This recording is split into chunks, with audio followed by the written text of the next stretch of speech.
আমার জীবনে একটা পেশার প্রতি খুব বেশি ঈর্ষা হয়, খুব ঈর্ষা হয়। সেই পেশাটা হলো এই পেশা, আপনাদের পেশা, চিকিৎসকদের পেশা। যদি কারোর জীবনে কোনো আফসোস থাকে যে আমি কেন এটা হতে পারলাম না, তো আমার আফসোস হলো যে আমি যদি চিকিৎসক হতাম অথবা চিকিৎসা সেবার সাথে জড়িত কেউ হতে পারতাম।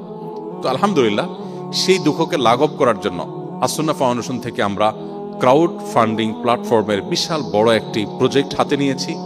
প্রায় বছর খানেক ধরে, 1 বছর ধরে আমাদের কাজ চলমান আছে।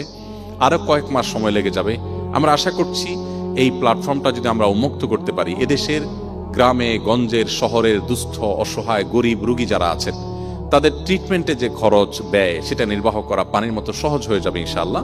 পুরো ডিজাইনটা আল্লাহর মধ্যে আমরা অনেকখানি দাঁড় করে ফেলেছি এবং ইনশাআল্লাহ এটিকে আমরা খুব শীঘ্রই লঞ্চ করতে পারবো।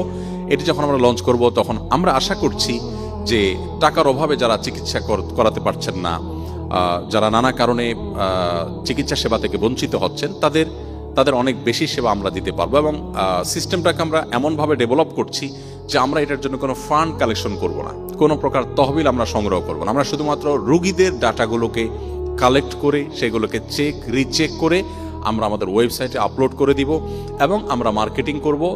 ডোনার এবং রোগীর মধ্যে আমরা শুধুমাত্র সেতু বন্ধনটা করে দিব। ডোনার তার মতো করে পছন্দের রোগীকে সেবা দিবেন এবং বাংলাদেশের মানুষের মধ্যে যে কল্যাণকামিতা আছে, আমরা এবারের বন্যায় দেখেছি আসুন্নাহ ফাউন্ডেশন এর ক্ষুদ্র ডাকে এবং প্রচেষ্টায় আলহামদুলিল্লাহ 15 লক্ষ মানুষ মাত্র 12 দিনে আমাদের ডাকে সাড়া দিয়ে বন্যার্থদের জন্য অর্থ সহযোগিতা করেছেন। 15 লক্ষ মানুষ মাত্র 12 দিনে অর্থ সহযোগিতা করেছেন এবং 12 দিনে প্রতিদিন প্রায় 3 থেকে 3.5 হাজার মানুষ স্বেচ্ছায় শ্রম দিয়ে, তাদের মধ্যে আমি ব্যক্তিগতভাবে চিনি এমন ঢাকা ইউনিভার্সিটির টিচার প্রফেসর আছেন, বিভিন্ন শ্রেণী পেশার মানুষ আছেন, এমনকি অন্য ধর্মাবলম্বী আছেন, তারা এসে কাঁধে কাঁধ মিলিয়ে কাজ করেছেন।